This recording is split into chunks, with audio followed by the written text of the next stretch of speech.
Hi, boys and girls. This is Miss Brown. I want to read you this story. It's called Giraffes Can't Dance. And the author is Giles Andrede, and the illustrator is Parker-Rees.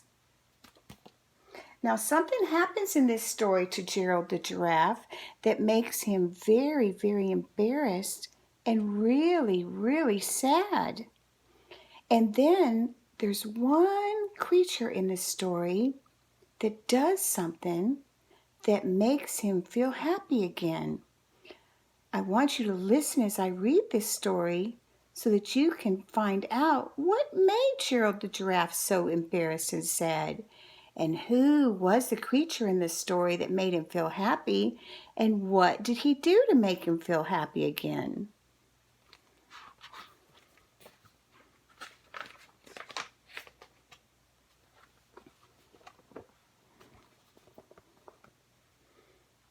Gerald was a tall giraffe whose neck was long and slim, but his knees were awfully crooked and his legs were rather thin.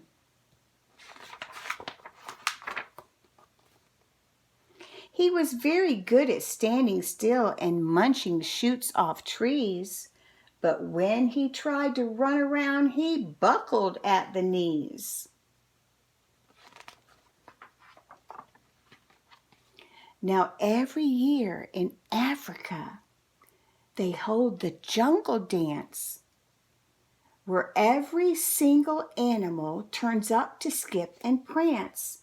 And this year, when the day arrived, poor Gerald felt so sad, because when it came to dancing, he was really very bad.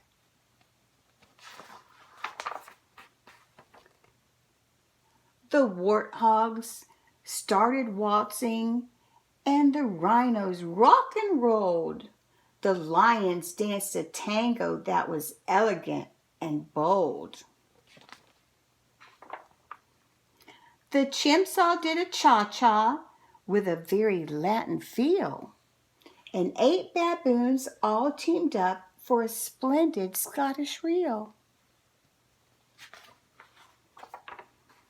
Gerald swallowed bravely, and he walked toward the floor, but the lions saw him coming, and they soon began to roar. "Hey, look at clumsy Gerald!" the animals all sneered. "Giraffes can't dance, you silly fool! Oh, Gerald, you're so weird!" Gerald simply froze up. He was rooted to the spot. "They're right," he thought. "I'm useless. Oh, I feel like such a clot." So he crept off from the dance floor and he started walking home. He'd never felt so sad before. So sad and so alone.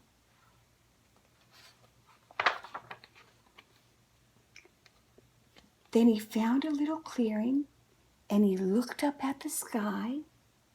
"The moon can be so beautiful," he whispered with a sigh. "Excuse me," coughed a cricket who'd seen Gerald earlier on. "But sometimes when you're different, you just need a different song." Listen to the swaying grass and listen to the trees. To me, the sweetest music is those branches in the breeze. So imagine that the lovely moon is playing just for you. Everything makes music if you really want it to. With that, the cricket smiled and picked up his violin. Then Gerald felt his body do the most amazing thing. His hooves had started shuffling, making circles on the ground. His neck was gently swaying, and his tail was swishing round. He threw his arms out sideways and he swung them everywhere. Then he did a backward somersault and leapt up in the air.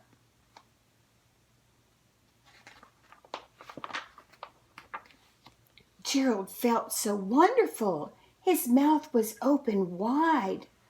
I am dancing, yes. I'm dancing, I am dancing, Gerald cried. Then one by one, each animal who'd been there at the dance arrived while Gerald boogied on and watched him quite entranced. They shouted, "It's a miracle! We must be in a dream. Gerald's the best dancer that we have ever seen." "How did you learn to dance like that? Please, Gerald, tell us how." But Gerald simply twirled around and finished with a bow.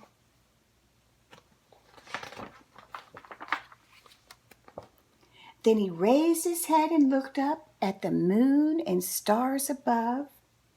"We all can dance," he said, "when we find music that we love." Boys and girls, do you remember what happened to Gerald the giraffe that made him feel so embarrassed and so sad? It was when all the animals were making fun of him and calling him names and telling him, "You can't dance." And then Gerald walked away sadly home.